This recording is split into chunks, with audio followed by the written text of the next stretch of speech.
Good evening, seekers of truth, keepers of legacy, and listeners drawn to the hidden threads that stitch together the story of power, wealth, and ambition. I am the Duke of New York, and this is Faces of History, where we peel back the layers of time to examine the men and women whose choices built empires, shattered worlds, and shaped the very systems we still live within today.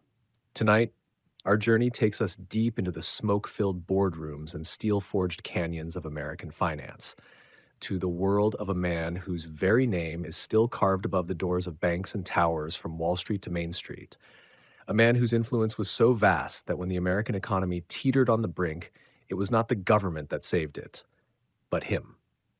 Tonight we meet John Pierpont Morgan, J.P. Morgan, banker, titan, empire builder, and in many ways, the architect of American capitalism at its most ruthless and its most visionary. John Pierpont Morgan was born into a world where wealth was both a birthright and a responsibility, a world that had already mapped out the course of his life before he even took his first breath. Born on April 17, 1837, in Hartford, Connecticut, Morgan entered a family steeped in banking, finance, and old New England tradition. His father, Junius Spencer Morgan, was a formidable man in his own right, an accomplished financier with a keen eye for international trade and banking. Junius was not just wealthy, he was a man who understood that with great wealth came great power, and equally great expectation.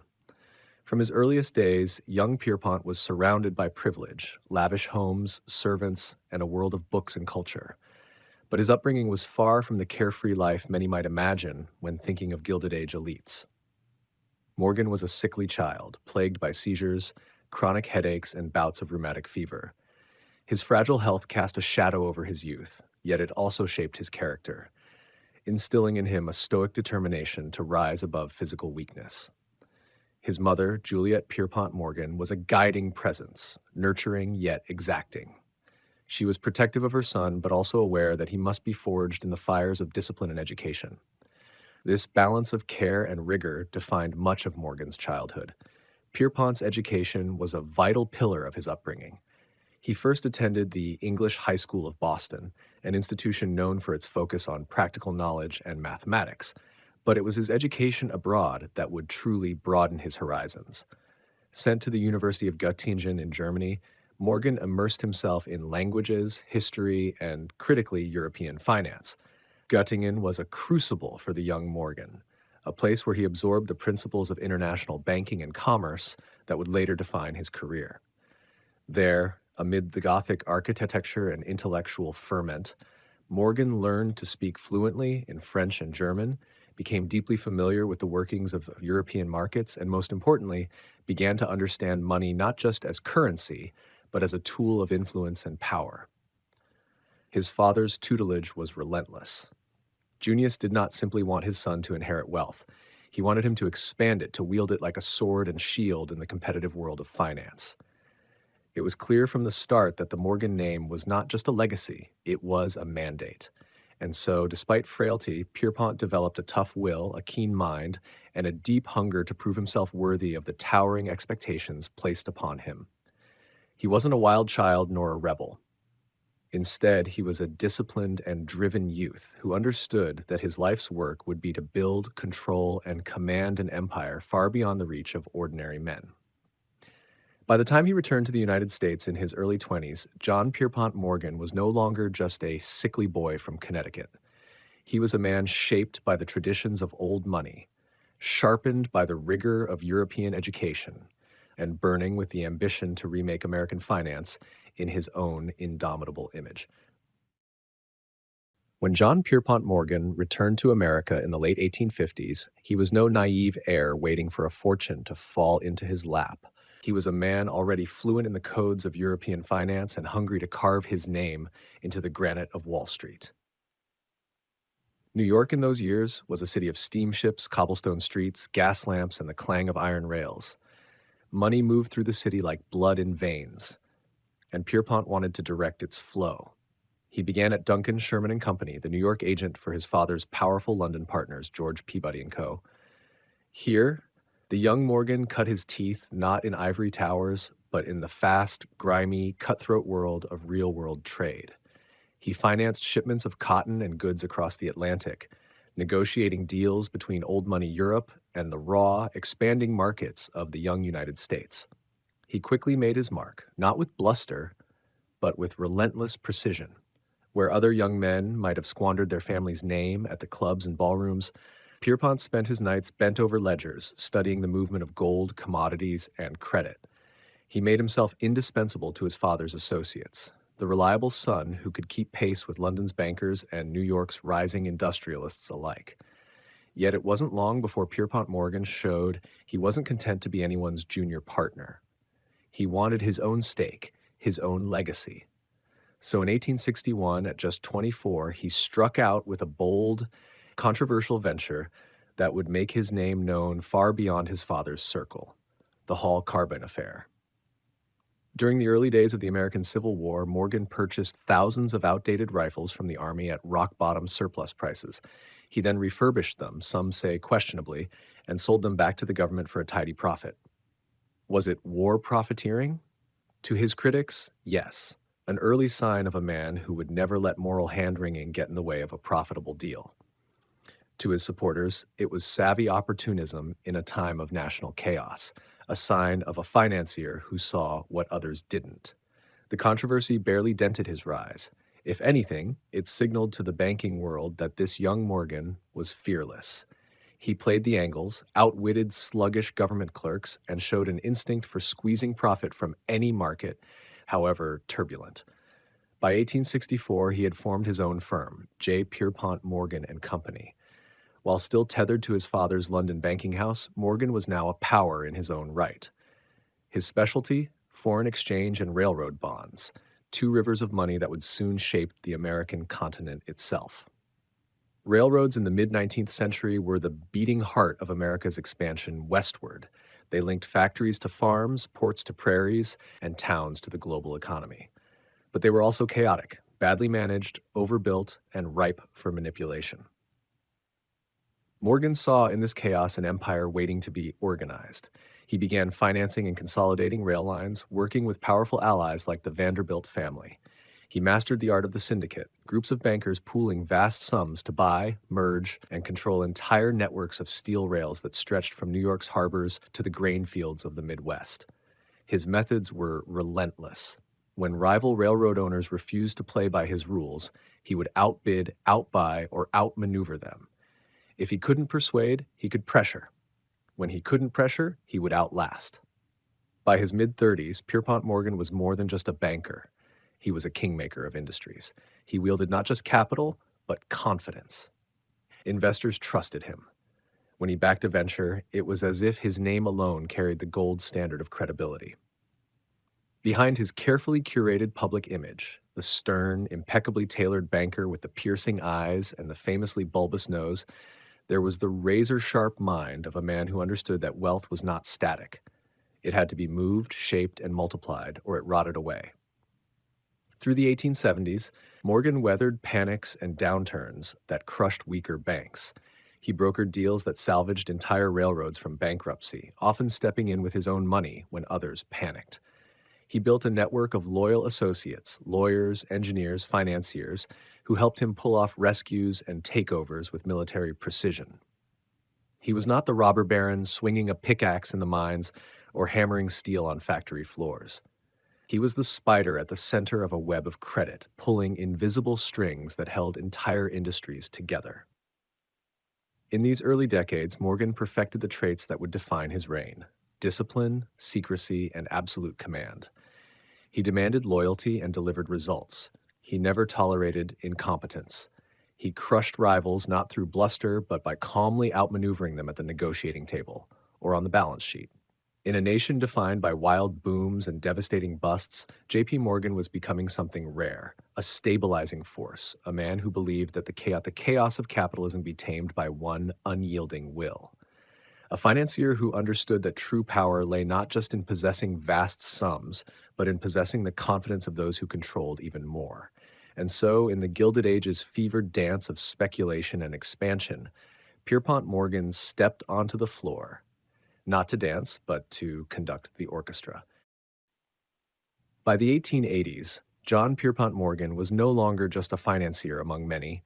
He was the financier to whom industrial titans turned when their empires threatened to buckle under their own weight. In an age when fortunes rose overnight and crumbled just as fast, Morgan's gift was this. He understood that unbridled competition, the wild tooth and nail battles between robber barons, drained capital, created chaos, and terrified investors. Chaos to Morgan was not opportunity, it was waste. And waste offended him. Railroads were his proving ground. At the time, America's railroad industry was a snake pit of reckless expansion. Dozens of lines were laid out haphazardly, competing tracks crisscrossed each other, and competing companies cut fares to ruin just to destroy rivals. Bankruptcy was common. The system was the arteries of the nation, and the arteries were clogged. Morgan saw a simple solution: organization. He didn't want to own every mile of track himself. He wanted to control the network by bringing order to the chaos.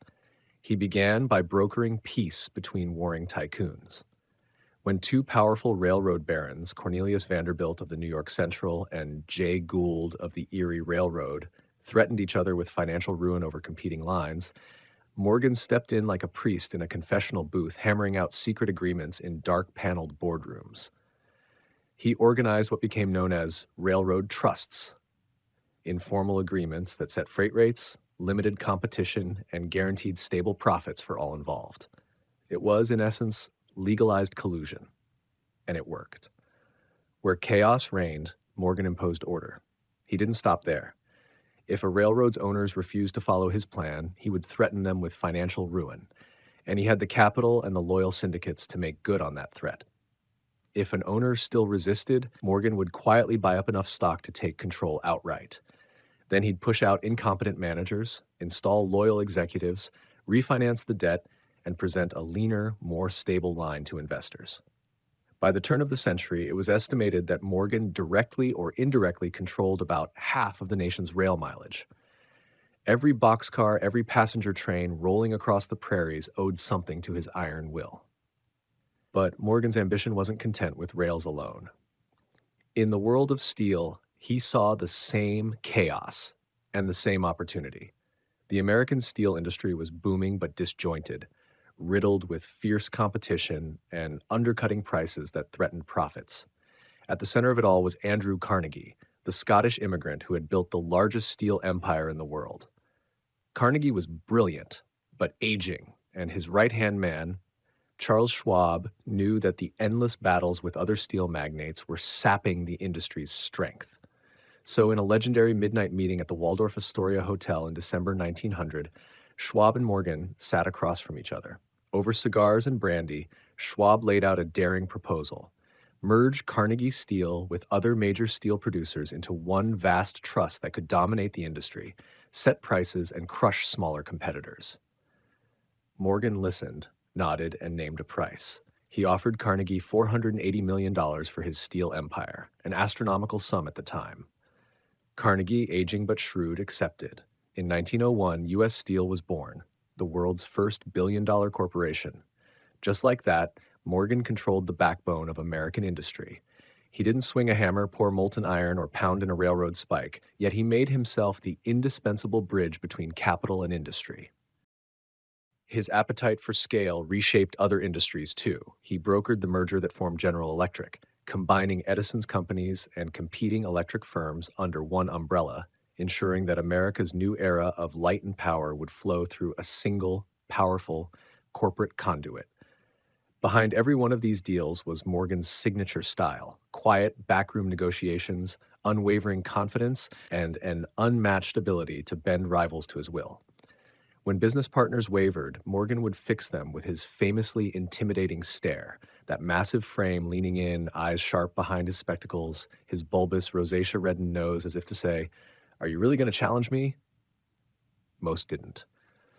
Some who tried, like railroad man E.H. Harriman, found themselves outmaneuvered, bought out, or forced to make peace on Morgan's terms. His methods weren't gentle, but they worked. In the Gilded Age of cutthroat capitalism, Morgan saw himself as a necessary force, the surgeon who had to cut deep to save the patient. To the public, he became a symbol of what some called the money trust, a handful of men who, through vast webs of interlocking directorates, sat on the boards of dozens of banks and corporations. It was said that if JP Morgan sneezed, the entire financial system caught cold. Yet many investors and business leaders slept better knowing Morgan sat at the top. His word was iron. When he guaranteed a bond or a stock issue, the market trusted it. When he called a meeting, people came. When he demanded a compromise, they yielded. He was not simply a banker. He was the banker's banker, the man who brokered deals so big that they shifted the balance of power in industries overnight. A prince of capital, a titan who could pick up a broken industry, bind its fragments together, and forge a stronger whole, all in the privacy of his mahogany-walled offices or the drawing rooms of his yacht, the Corsair. To his allies, he was America's stabilizer, the man who could calm the chaos of unchecked capitalism. To his critics, he was a monopolist in an expensive suit, strangling free competition for his own gain. But to Pierpont Morgan himself, he was simply a man doing what he believed no one else could or would do: shape the nation's economy with the iron fist of one determined mind, a mind that saw not just profit but power, and understood that in the end, they were one and the same. By the dawn of the 20th century, John Pierpont Morgan was not merely a banker, nor just an empire builder of railroads and steel. He had become something larger, something both revered and feared, a private citizen who wielded power greater than many elected leaders. And if there was one moment when this truth became undeniable, it was when J.P. Morgan, a single man, seated behind an oak desk, did what the U.S. government could not do for itself. He saved the nation's economy from the brink of ruin, twice. The year is 1895. The United States Treasury, battered by the panic of 1893, a devastating economic downturn, was running dangerously low on gold reserves. Under the gold standard of the time, the dollar's value was backed by gold, and if that gold disappeared, so too would the confidence that propped up the American currency. If foreign creditors lost faith, they could demand payment in gold, which would drain the Treasury completely. The dollar would collapse, credit would freeze, businesses would fail, and the fragile American economy would plunge into deeper chaos. President Grover Cleveland's administration was paralyzed. The Treasury's gold reserve had dipped below $100 million, the symbolic floor that guaranteed the nation's solvency. Cleveland and Congress bickered over solutions, but no political fix came. The public's trust was evaporating. Fear began to infect the banks and stock markets. Enter John Pierpont Morgan, the master of the deal, stepping into the role of savior, not with lofty speeches, but with cold, precise action. Morgan approached the president with a bold plan. He would arrange, with the help of the House of Rothschild in London, a private loan of $65 million in gold bullion, enough to refill the Treasury's coffers and restore confidence in the dollar. This was no mere favor. Morgan and the Rothschilds would profit handsomely by selling U.S. government bonds in exchange for the gold. Critics cried corruption, arguing that the fate of the country should not lie in the hands of a private banker. But the alternative was unthinkable. Late one cold February night in 1895, Morgan met President Cleveland in the White House. Morgan, ever dramatic in his massive overcoat and stovepipe hat, laid out the urgency of the situation. When Cleveland hesitated, Morgan, in true fashion, revealed a rarely used clause from an old Civil War law that allowed the president to bypass Congress and secure emergency funds in times of peril. It worked. A handshake sealed the deal, and within days, gold flowed back into the Treasury vaults. Wall Street calmed, the dollar stabilized. The government was saved, not by its elected leaders, but by the commanding reach of J.P. Morgan's private empire. Some called him a hero. Others called him a pirate, a man who profited from the government's weakness. But none could deny that he had done what no one else could. He had pulled the nation back from the precipice. Yet Morgan's most famous act of financial rescue was still to come. Fast forward 12 years, the Panic of 1907. By now, Morgan was an aging lion, but no less powerful. America was roaring into the 20th century on a tide of industrial expansion. But the financial system was still a house of cards, without a true central bank to steady the winds. When a small New York trust company failed after a failed attempt to corner the market in copper stocks, panic spread like wildfire. Depositors rushed to withdraw their savings. Banks teetered. The New York Stock Exchange hovered on the brink of total collapse. In those dark October days, all eyes turned to one man. Not the president, not Congress, but Pierpont Morgan. Morgan called an emergency meeting at his private library on Madison Avenue, a fortress of marble columns, ancient manuscripts, and Tiffany glass, far removed from the chaos outside. In that hushed sanctum, the most powerful bankers and trust company presidents gathered. Morgan, then in his 70s, sat at the head of a long table, for the smoke of his cigar curling around his massive shoulders. He listened, calculated, and made his demands. He personally pledged millions of dollars of his own capital to shore up the banks, but it wasn't enough. He needed the other financiers to do the same. When some wavered, Morgan did what only he could. He locked them in the library, literally barring the doors until they agreed to contribute to the rescue fund. Hours passed. Night turned to dawn. In that long vigil, Morgan decided which banks would be saved, which would be allowed to fail, and which would be merged to calm the contagion. By sheer force of will, he broke the panic. His private capital and the capital of his allies steadied the stock exchange and restored faith in the system. As daylight broke, messengers spread the word. J.P. Morgan had saved Wall Street again. But the panic of 1907 did more than cement Morgan's legend. It revealed a truth too unsettling to ignore, that the fate of the entire American economy rested on the shoulders of one mortal man. This single truth set in motion the creation of the Federal Reserve in 1913, an institution built, ironically, to ensure that no single financier could ever again hold such absolute power over the nation's financial heartbeat. In the final reckoning, Morgan was both the savior and the catalyst for reform. His ability to wield private wealth for public rescue made him indispensable, but it also made him dangerous in the eyes of a new century, one that would demand transparency and accountability. When he died in 1913, just weeks after the Federal Reserve Act became law, the New York Stock Exchange suspended trading for 2 hours to mourn him, the first time in history it had ever done so for a private citizen. Pierpont Morgan had reshaped railroads, merged steel, lit American homes, but perhaps his greatest legacy was his singular, controversial role as the man who, in America's darkest financial hours, did not ask the government for permission to rescue the nation. He simply did it. In those decisive moments, we see the paradox of J.P. Morgan, a titan who embodied both the promise and the peril of private power, and the uncomfortable truth that sometimes it takes a single mind, unencumbered by bureaucracy, to steady the trembling hands of an entire country.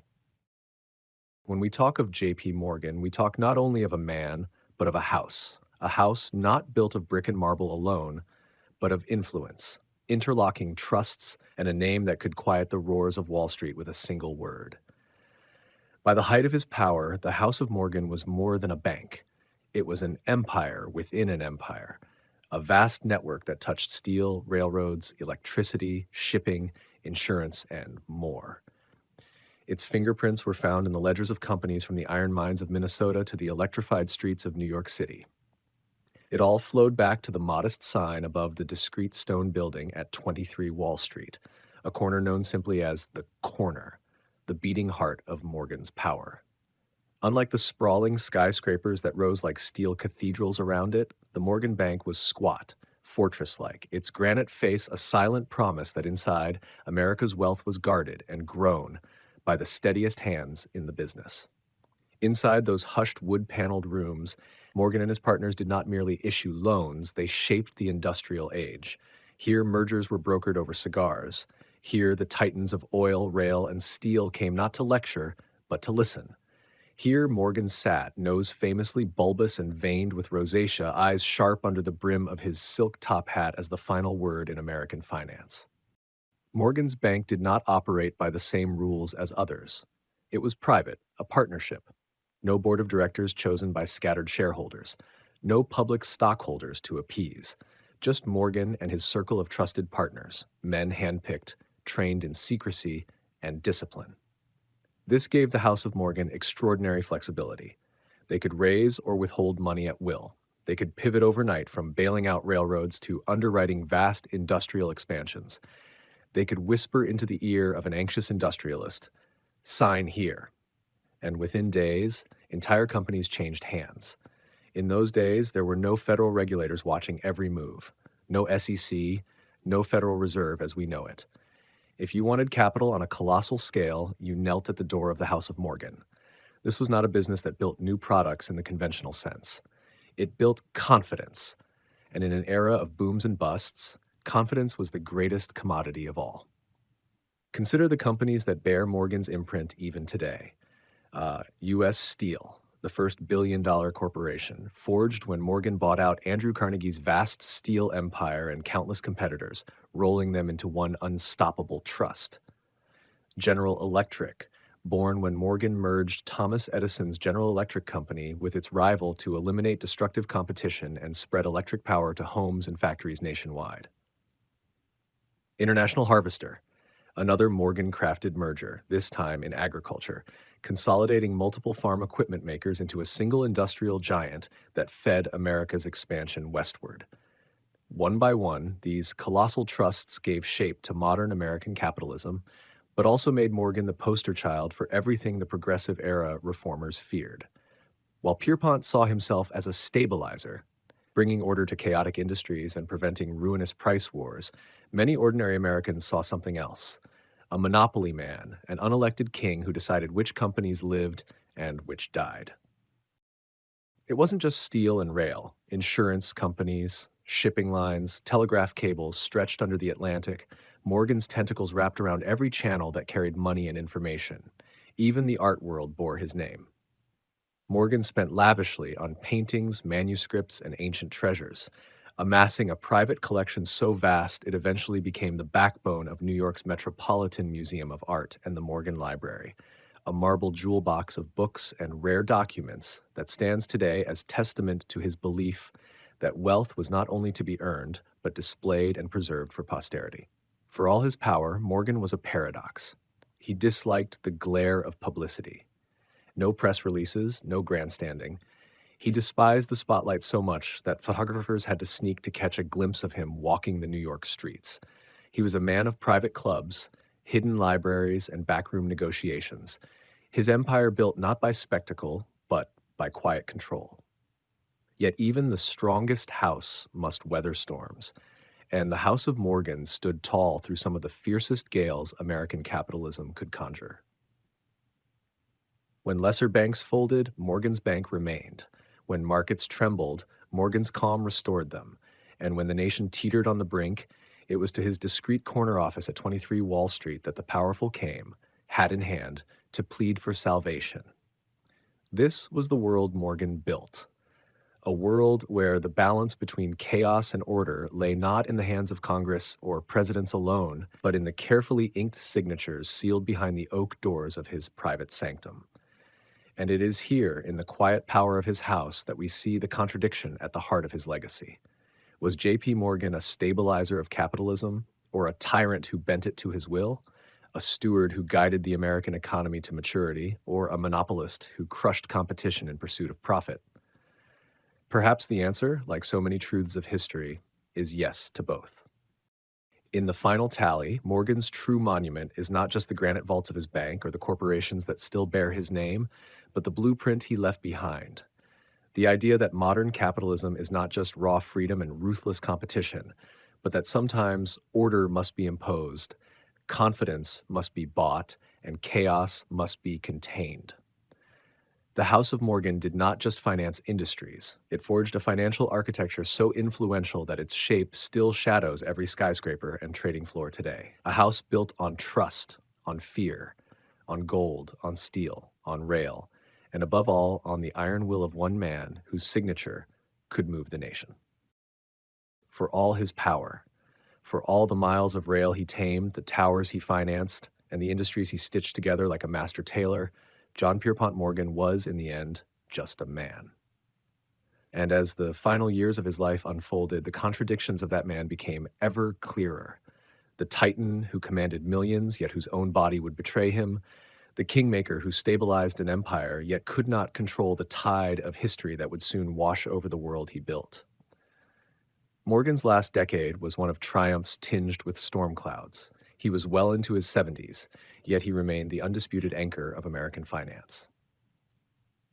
When the Panic of 1907 struck and the country looked to him, not the White House, not Congress, to rescue the entire banking system, he did it without hesitation.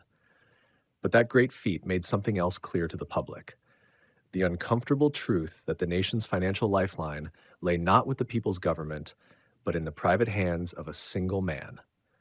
This revelation stirred a new generation of reformers, journalists, and politicians. The so-called money trust hearings soon followed, an attempt by Congress to investigate the vast power wielded by Morgan and his circle of bankers. It was said that Morgan's network controlled banks, railroads, steel, insurance, shipping, and the flow of gold itself. In 1912, at 75 years old, Morgan was summoned to testify before Congress. The hearings were theater, America's chance to peer behind the curtain of the man who, for decades, had worked in shadows. The public wanted to see the wizard behind the iron doors at 23 Wall Street. Morgan, famously disdainful of publicity, loathed every moment. Sitting in the harsh light of the committee room, the barrel-chested banker with the bulbous red nose and heavy brow leaned forward to deliver one of the most memorable lines in the history of American finance. "A man I do not trust could not get money from me on all the bonds in Christendom." In that single sentence, he laid bare his code. To Morgan, money was not just metal and paper, it was trust, and trust, once given, was stronger than any written contract. It was the private code that built the House of Morgan and kept the entire system upright as long as the world trusted him. But the world was changing. The age of the great private banker was drawing to a close. The Panic of 1907 had made clear that America could not rely on the private coffers of one man forever. Behind closed doors, senators, economists, and the president worked to draft a new plan for the nation's financial future, the Federal Reserve Act.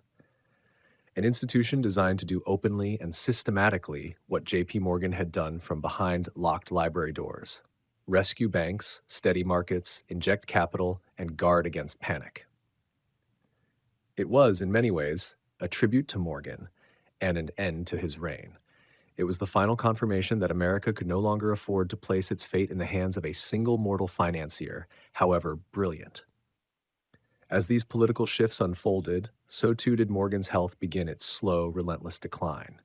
Years of stress, heavy cigars, lavish meals, and endless travel weighed on his heart and his body. The same man who could stare down titans across oak tables, who could command millions with a single telegram, found himself increasingly frail. In his final winters, he retreated often to his beloved Europe, the same continent where he had been educated as a young man. He walked the art galleries of Rome, Venice, and London, adding yet more treasures to the collection that would become the Morgan Library and the crown jewels of the Metropolitan Museum of Art. On a spring morning in 1913, in the Grand Hotel Plaza in Rome, John Pierpont Morgan died quietly in his sleep at the age of 75.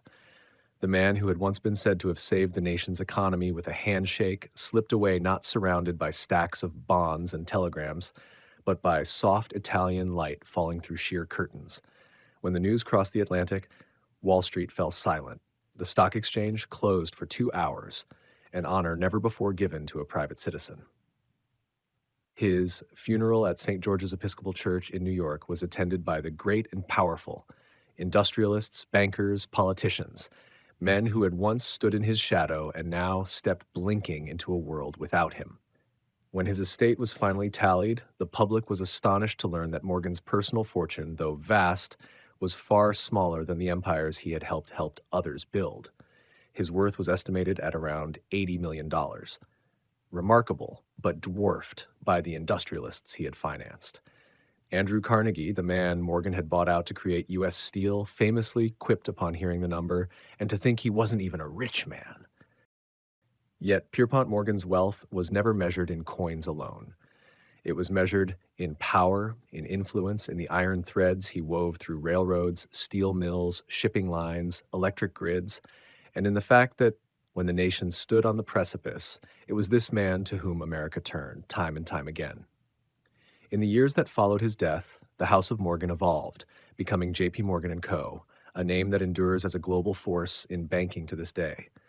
The iron vaults, the discreet granite corner office at 23 Wall Street, they became relics of another age.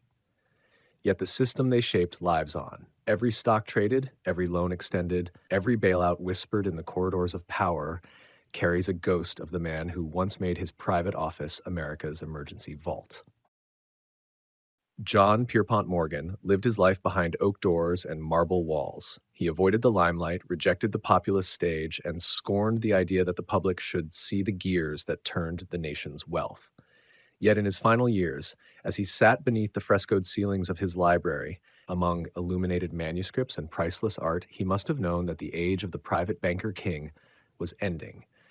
He left behind not just a fortune, but a system that learned from his triumphs and his flaws, a system that still struggles to balance freedom and oversight, chaos and order, risk and rescue.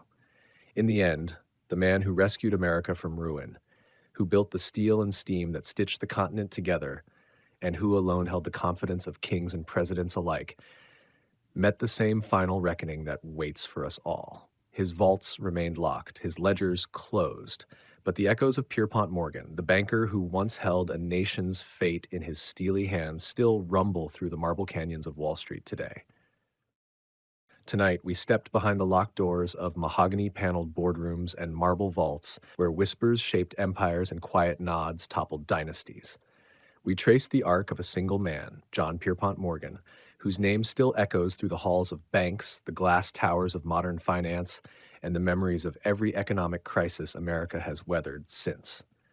In Pierpont Morgan's life, we see the sharp edges of ambition wielded like a scalpel, the boy born to privilege yet driven by something more than inheritance, the young man who mastered the cold logic of numbers and then bent entire industries to his steady iron will.